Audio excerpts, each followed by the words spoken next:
So, welcome again. My name is Norma Vogwide, she, her, and I am so glad to be together with you this morning. I especially want to welcome any newcomers or visitors who are with us. Please help us get to know you better by filling out the newcomers form found in the link in the chat box.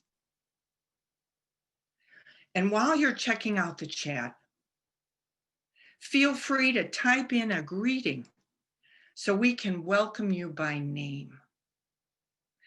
Since this is the last service of 2020 at First Unitarian Church of St. Louis, we're going to do it just a little bit different in this welcome. We're going to invite you now to turn on your webcams and smile at each other and wave.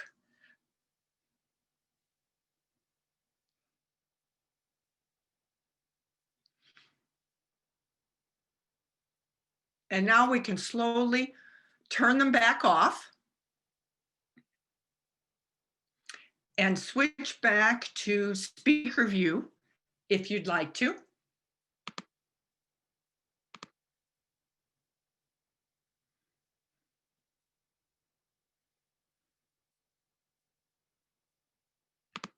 Now, so for those who would like to follow along with the order of service, you can find a link to it in the chat window, as well as you can find the link in the e-news. If you aren't getting the e-news, you can sign up for the online newsletter on the church website. Now, there is also closed captioning available for anyone who would like to have it. It might be helpful. To turn captions on and off, simply click the closed caption button at the bottom of your screen and select Show Subtitle or Hide Subtitle. You can adjust the size of the text by clicking on Subtitle Settings. In addition, recordings of the service are posted every Sunday afternoon on the church YouTube's channel. During our chalice lighting this morning, we invite you to light your own chalice or candle at home. We're always looking for members, friends, families to record their chalice lightings at home and send them in for a future worship service. Please see the e-news for details on how to do this. We are a multi-generational community, and we welcome families with children. If you'd like more information about our religious education program, please click on the link in the chat window now. We have a lot of thanks, as usual, that enabled this worship service to happen. Special thanks to Claire Weichselbaum, who is running our technology this morning, as well as co-leading the service. Joining Claire are other members of the worship committee, George Grimm-Howell, Sarah Dashner, and Mike Lunter. We are also excited to welcome a jazz musician as a guest, the pianist and Claire's brother, Paul Weichselbaum. Welcome. Believe me, it is so nice to be together this morning.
Our opening words, slightly adapted, come to us from UU Minister Reverend Nathan Ryan.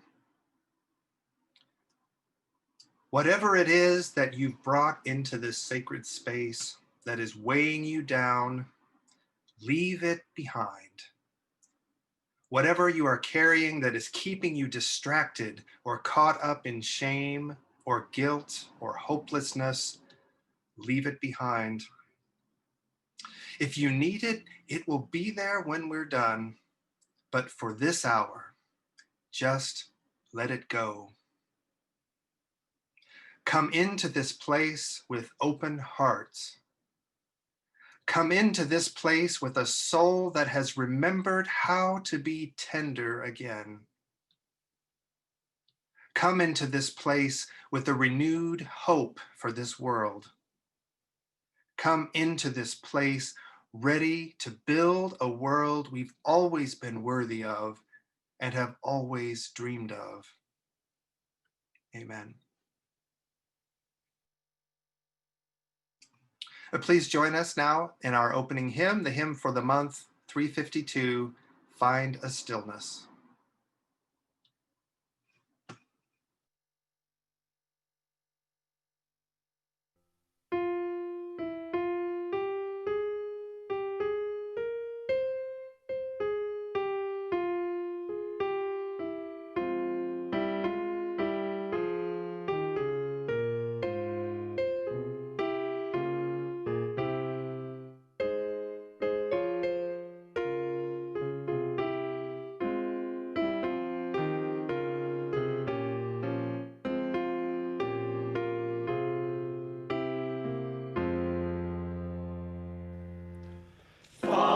Stillness, hold the stillness, let the stillness carry me. Find the silence, hold the silence, let the silence carry me.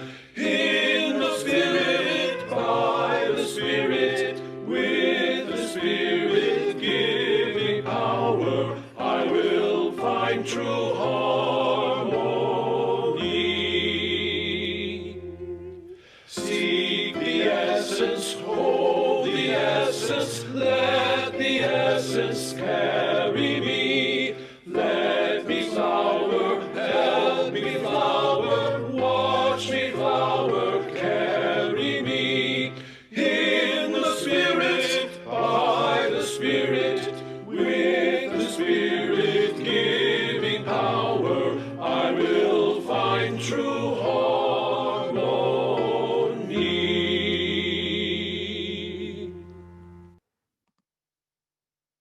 I now invite you to light your chalice or candle as we create sacred space together at this moment.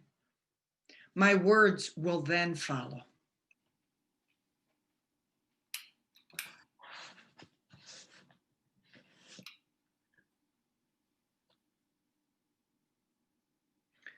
Now,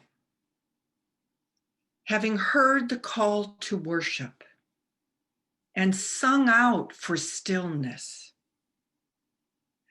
the dancing flame beckons you to enter deeper into worship space. Go deeper by turning toward the light burning within each of us, a light that helps us make the choice to open hearts, to touch tender souls, to renew hope.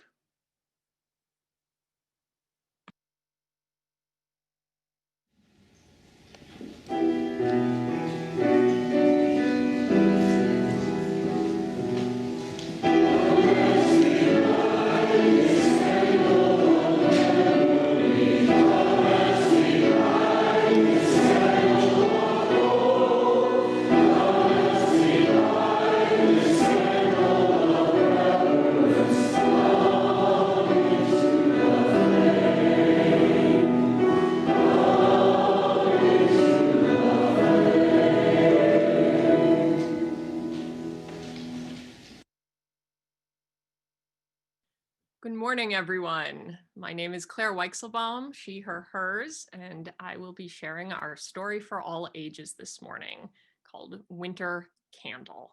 And if you're watching this as a recording on YouTube later, the story will not be included for copyright reasons, but I encourage you to find it at your local library. One of the ways that we keep a candle burning for each other is by sharing each other's joys and concerns. Now, as we quiet ourselves to make space for reflection, I invite you to type any sorrows or concerns you are experiencing into the chat window.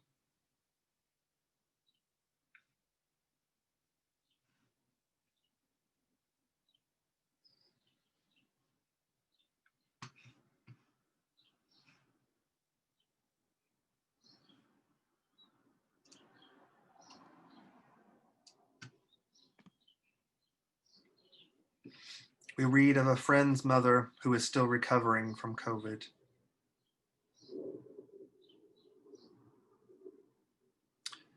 Concerns for those who need the stimulus bill aid. Concern regarding the political deadlock that prevents assistance to those in need.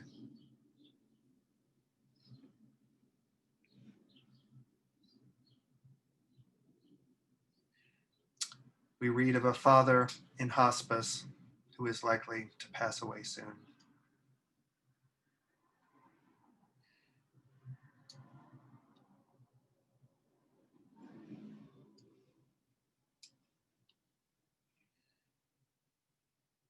Our thoughts and prayers are with you. We hold these sorrows with tenderness and compassion. May they be lighter because they are shared.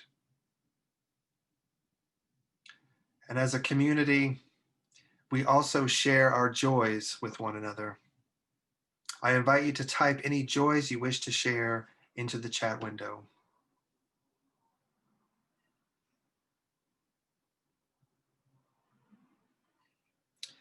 We read of a grand dog who has recovered from sneaking pounds of Christmas chocolate, and thanks to the emergency room vet.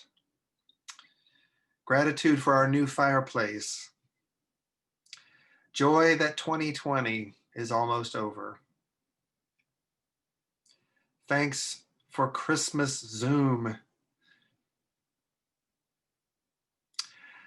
A son who works in a California hospital received his first COVID vaccine injection. Thankful for that. Gratitude for a family gathering over Zoom on Christmas Day. Joy for a mellow, happy Christmas day with the husbear and lots of baked goods. Thanks for a wonderful friend, Catherine, for her friendship and healing. Happiness to share another birthday, number 24, with our son. Appreciation for Claire's brother sharing his jazz piano skill. Yes, yes. Thanks for Christmas with family and our beloved community. A thanks for Miracle on 34th Street that made Christmas for us. Happiness to be with family in Ohio for Christmas and a first successful solo road trip.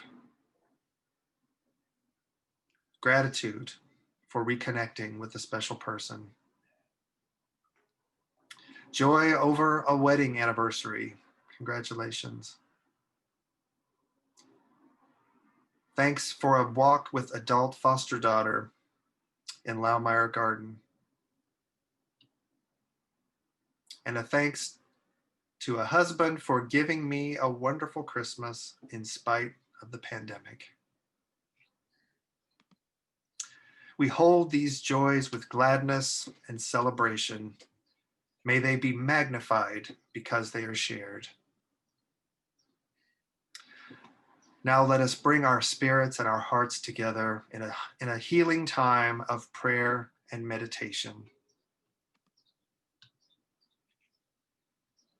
Our words of prayer today come in the form of a responsive prayer by UU worship leader Bonnie Vegyard. Spirit of love, we pray for all your people.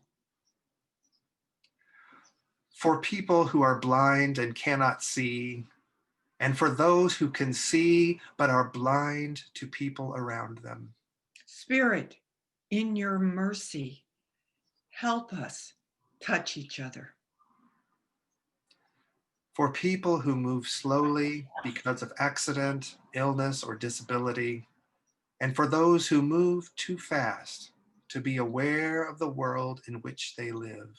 Spirit, in your mercy, help us work together.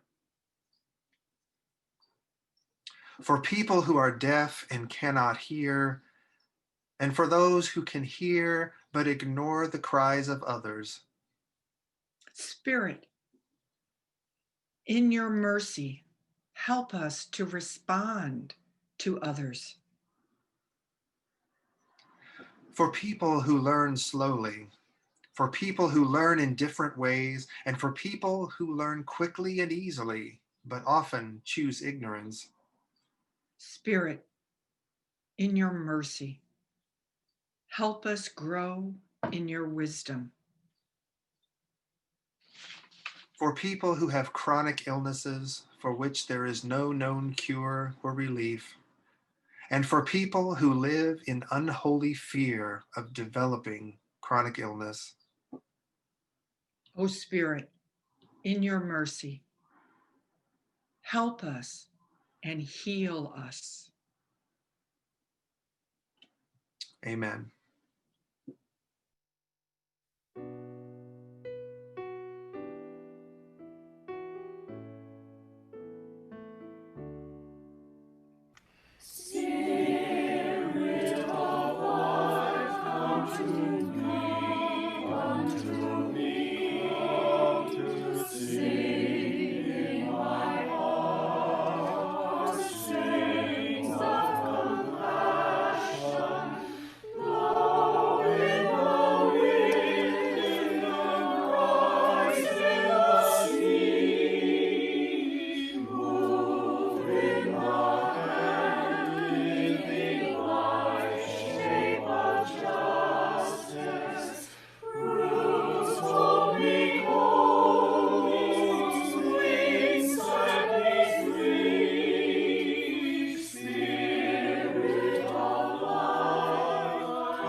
Good morning. My name is Mike Lunter, he, him, his.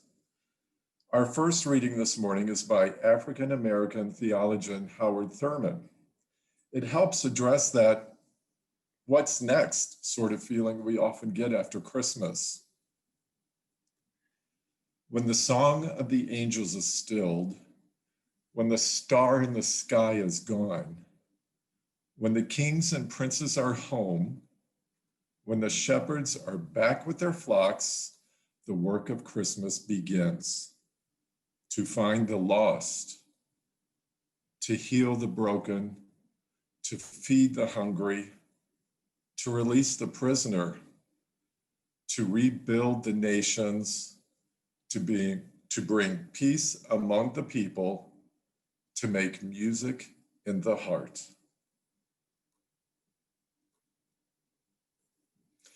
The mission of the First Unitarian Church of St. Louis continues, even in this time of pandemic and uncertainty. Our building may be closed, but our church is open. There are many ways for you to share life-giving financial support, including by mail, online, or with our Text to Give program. These are uncertain times, so please give as you can.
Good morning. My name is Sarah Dashner, she, her, hers, and I'm doing the first of our homilies this morning, letting go of expectations. It is like when the refrigerator turns off and you hear the silence. That is a line from a poem by Ellen Bass called What Did I Love? I saw that poem for the first time in the New Yorker. It caught my attention because the title suggested romantic, wistful sort of poem that I would love. Then I read the first line. What did I love about killing the chickens?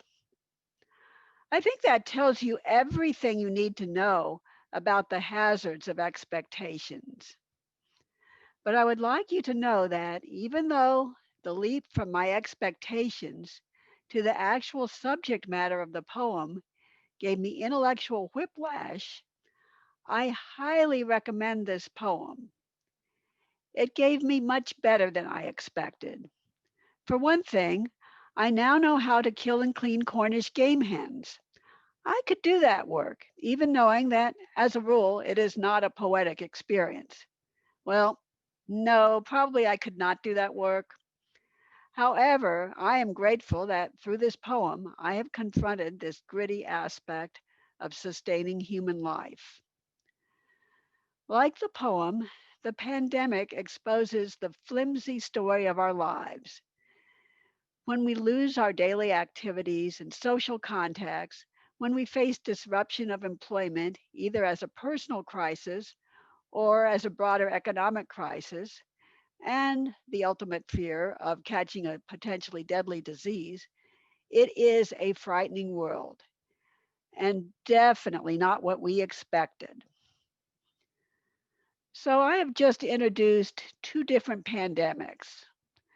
Most of us have borne the middle class pandemic. We are able to continue our employment from the safety of our homes, but are tasked with the new safety protocols and are cut off from time with friends and family and normal entertainment. How we maintain our connections to those we love is a vital concern for us. I've experienced a lot of anxiety planning our holiday celebrations. For years, my father-in-law hosted wonderful family dinners. At 89, he was cutting back on that anyway, but those dinner traditions are very much what I associate with holidays now. Steve and I usually host, and I didn't want to just skip holiday meals. Every festive occasion, I coordinate a plan that I hope will be safe enough and festive enough. Usually it's a socially distant potluck where we meet to exchange food to take home and eat. We had a good Christmas, and I'm glad it's over and I don't have to worry about it anymore. Then there's a pandemic that I deal with at work. I work for 211 Missouri at the United Way of Greater St. Louis. 211 is an information and referral line for social service resources. Most of my callers this year have lost work or lost hours of work and hours of pay because of COVID 19. Many have lost hours because they got COVID or a household member did. Many are waiting for unemployment benefits that have been delayed for months. Some have lost loved ones to COVID. Many of the people I talk to have no family or friends to help or comfort them, no community to make alternative plans with. And yes, there is a link between social well being and economic well being. So you are very much justified in worrying about your connections to your friends and family. Um, Knowing that I may be the only one to listen, I do my best to listen empathetically to each caller. Sometimes I can guide them toward resources that will help them get out of a difficult situation. But sometimes all I can do is listen. Sometimes people are grateful for just that. Once in a while, an appreciative caller will say, I'm doing God's work. I have a little trouble getting comfortable with that. As an agnostic, I don't feel I can claim to know what the God I doubt exists wants me to do. I would rather say I'm doing the work of Christmas. The work of Christmas is the work of humans. It's the work of humans who can quiet their own inner dialogue and listen deeply. It's like when the refrigerator turns off and you hear the silence. That line from What Did I Love reminds me of the start of our shelter in place order in mid March when the drone of traffic and daily busyness stopped. We had so many fears buzzing in our minds, but we had quiet. We could hear the silence.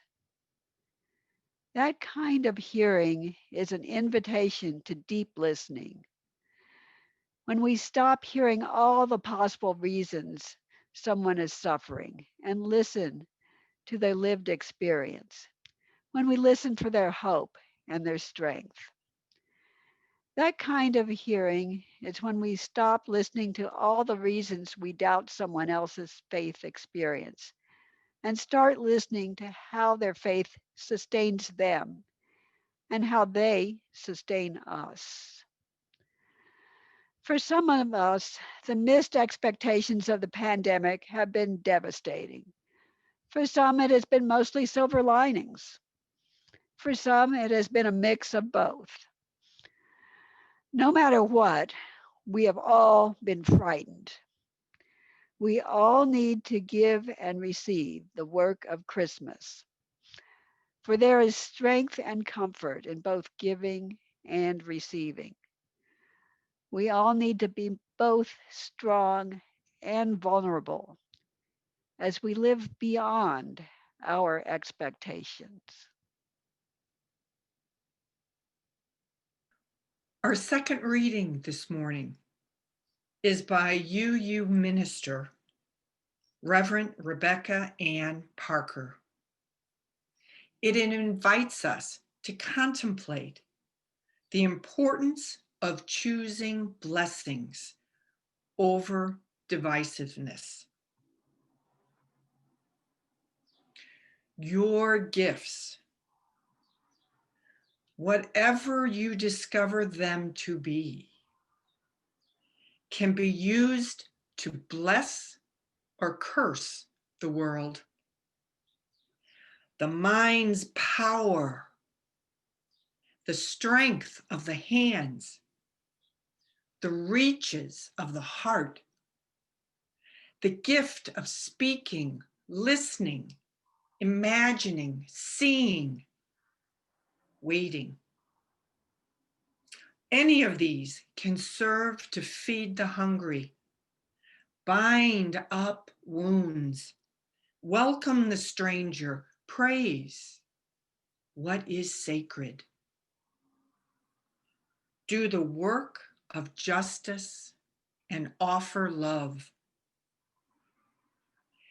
Any of these can draw down the prison door, hoard bread, abandon the poor, obscure what is holy. Comply with injustice or withhold love. You must answer this question. You must answer this question. What will you do with your gifts? What will you do with your gifts? Choose to bless the world. The choice to bless the world is more than an act of will, a moving forward into the world with the intention to do good. It is an act of recognition, a confession of surprise, a grateful acknowledgement that in the midst of a broken world, unspeakable beauty, grace, and mystery abide. There is an embrace of kindness that encompasses all life, even yours. And while there is injustice, anesthetization, or evil, there moves a holy disturbance, a benevolent rage, a revolutionary love, protesting, urging, insisting that which is sacred will not be defiled. Those who bless the world live their life as a gesture of thanks for this beauty and this rage. The choice to bless the world can take you into solitude, to search for the sources of power and grace, native wisdom and healing and liberation. More, the choice will draw you into community, the endeavors shared, the heritage passed on, the companionship of struggle, the importance of keeping faith, the life of ritual and praise, the comfort of human friendship, the company of earth, the chorus of life welcoming you. None of us alone can save the world. None of us alone can save the world. Together. That is another possibility waiting. My favorite passage of this poem by Rebecca Parker is where she pairs beauty and rage. The beauty is the hope, what she calls the recognition that in the midst of a broken world, unspeakable beauty, grace, and mystery abide. And how there is an embrace of kindness that encompasses all life. What I want to let go of as this year of challenge comes to a close is the siege mentality that fools us into feeling despair. Watching the news dwelling on what's wrong, can fool us into thinking the world has sunk into chaos. Yet as I write this, the sunshine continues to dazzle my eyes and warm my skin. The birds are still buzzing with life. The breath of life continues to fill my lungs, and my love for my neighbors of all stripes continues undimmed. This is not to deny that there is pain, that there is loss, but it's the determined attitude that we will not allow ourselves to be consumed with and defined by these losses. As I contemplate the stinking pile of the year 2020, I will hold my breath, turn my head to one side, and plunge my hand, my entire arm, in fact, deep into the muck to grasp and pluck out the good and the beautiful. What lost gems have you found to take with you into 2021? I have found a renewed appreciation for home and community, and I know the value of human touch like never before. I carry with me the value of morning and twilight walks in my own neighborhood, the cultivation of sacred space amid the ordinary. In addition to the beauty that allows us to let go of despair, Parker also writes of rage, a holy disturbance, she writes, a benevolent rage, a revolutionary love, protesting, urging, insisting. For me, as I take up the new challenge of the year 2021, this means that I'm letting go of complacency and numbness. I take with me into 2021 the life-affirming knowledge that change is possible. Not just the ugly kind, but the hopeful, inspiring kind that reminds us that we can build a more just, more loving world through our choices and positive actions. This means we cannot let the candlelight of our vigil go out. This holy disturbance, this benevolent rage, this revolutionary love gives us energy to engage in constructive dialogue. Difficult conversations with our family, friends, and neighbors who see the world differently, who possess different starting assumptions.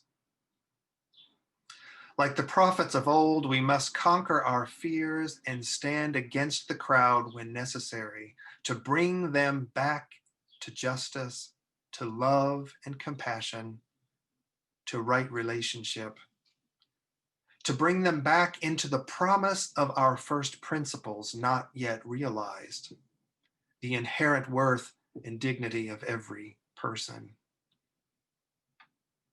With theologian and philosopher Parker Palmer, let us seek to transcend the divisions that break our hearts apart. But instead, let us engage in loving dialogue that will break our hearts open. Choosing to bless the world means choosing to recognize the broken and stumbling efforts on all sides to navigate the chaos of our world and find our way back to cherished values and meaning. As many of us take in a quiet week to await the dawn of the new year, may we let go of the desire for easy enemies, for a world that's filled with the false binaries of heroes and villains, black and white, red and blue. By letting go of these false idols, we are then freed from our constructed bubbles, and we are truly free to choose to bless the world. Amen. Now, as we enjoy our special music, we invite you to contemplate what you would like to let go of as we move into the new year. In a few minutes, you will have the opportunity to release these burdens in our ritual of letting go.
In the south suburbs of Chicago, near where my mother grew up, there's a little chapel nestled in the woods of the Forest Preserve.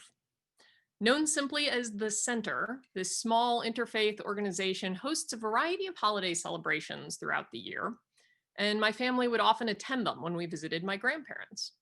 But one in particular stands out to me, a tradition that I took part in just about every year from the time I was 6 months old through college.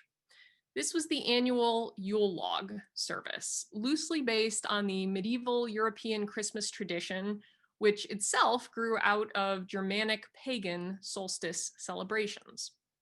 In the center's version of this centuries-old practice, a huge log from the largest tree that had fallen or been cut down on the property over the previous year was tied with a long rope and dragged inside.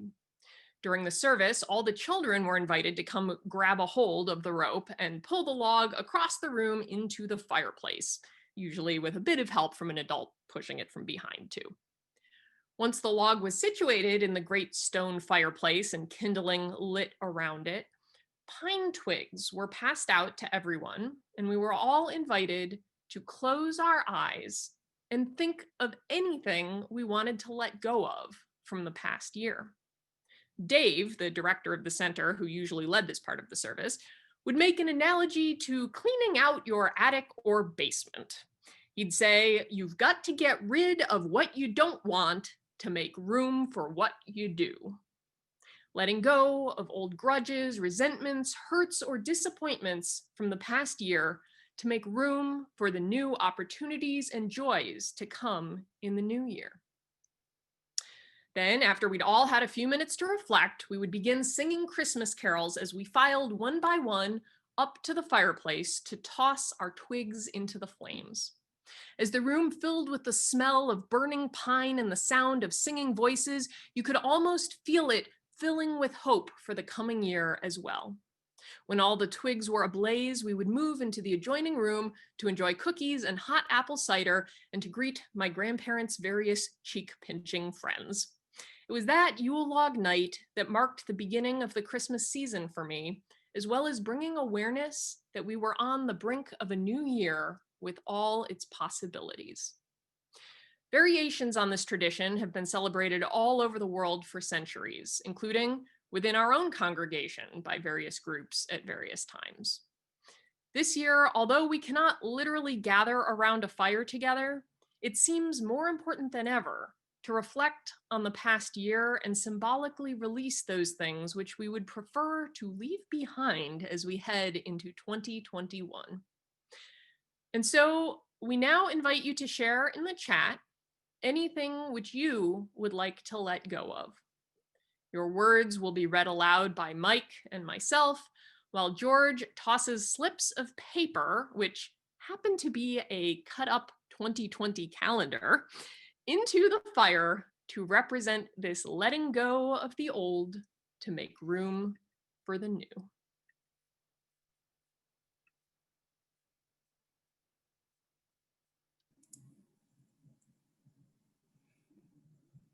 Letting go of the illusion that there is only one way to celebrate special moments.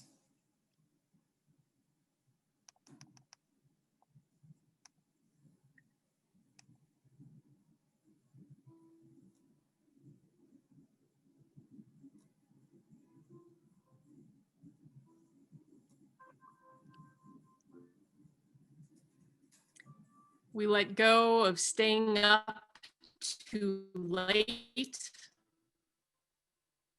We let go of excessive worry. We let go of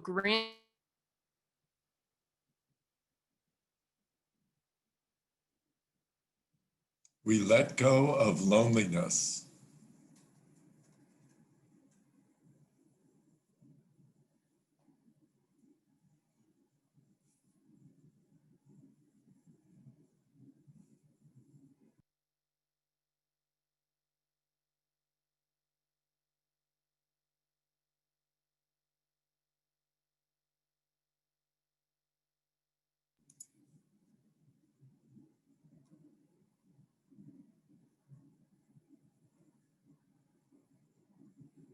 We let go of delaying action and for being a sloth.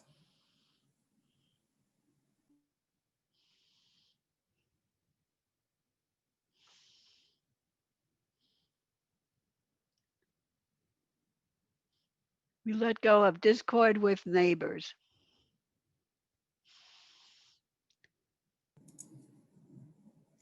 We let go and happy to let go of the cruel reality show that has been the Trump administration.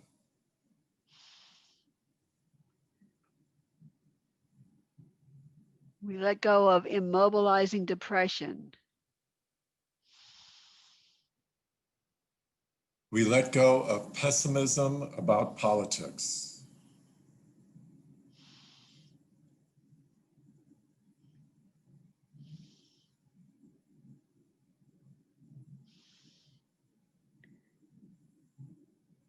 We let go of stereotypes.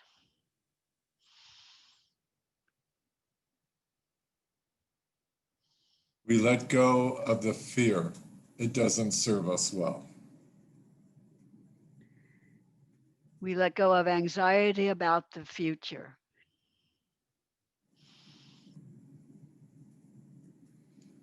We let go of my ambition, which is driven by the sense that I am insufficient as I am. We let go of isolation. We let go of old hurts. We let go of lethargy.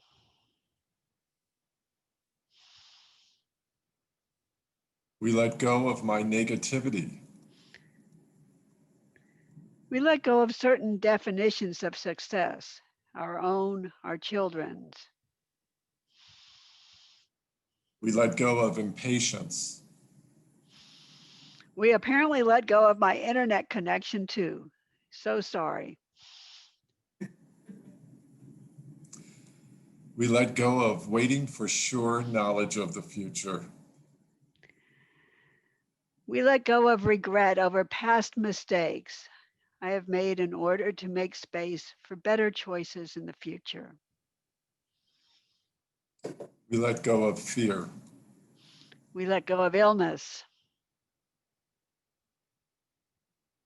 We let go of being a hothead, needing things to be on my schedule, and regret over time lost dwelling on how things could have been.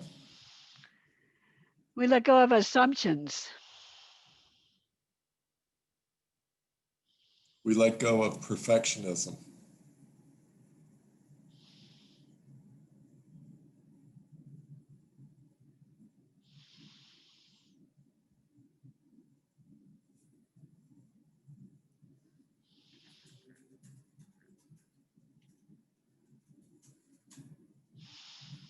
We let go of fear of teaching fully online.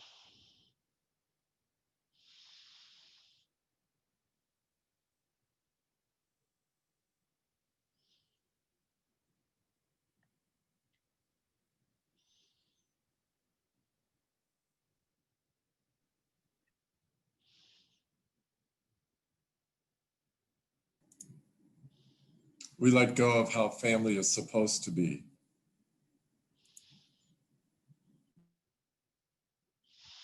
We let go of all the baked goods that we have stuffed ourselves with for the last week, though it was fun while it lasted.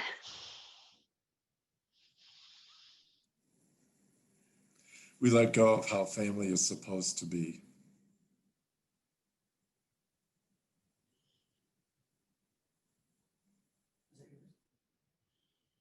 And lastly, we let go of any burdens from 2020 that remain unspoken.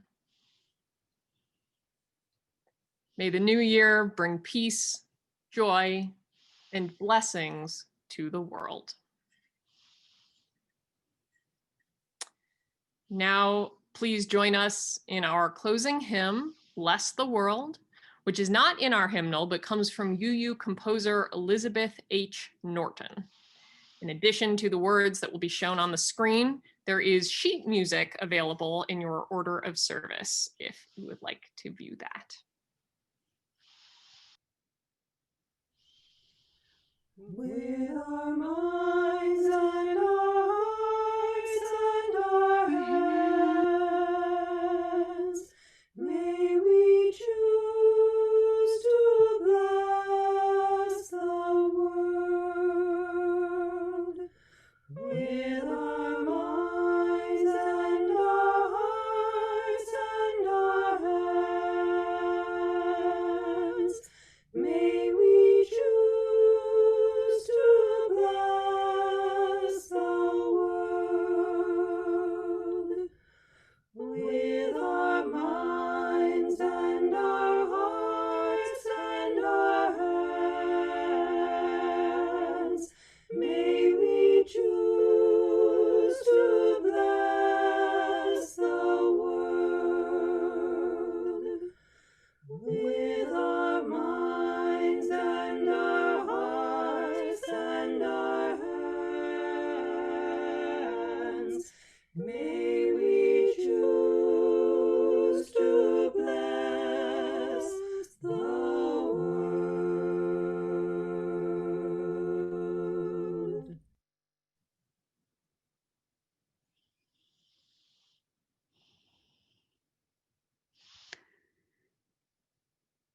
Our benediction is from Mary Oliver. To live in this world, you must be able to do three things: to love what is mortal, to hold it against your bones, knowing your own life depends on it. And when the time comes to let it go, let it go.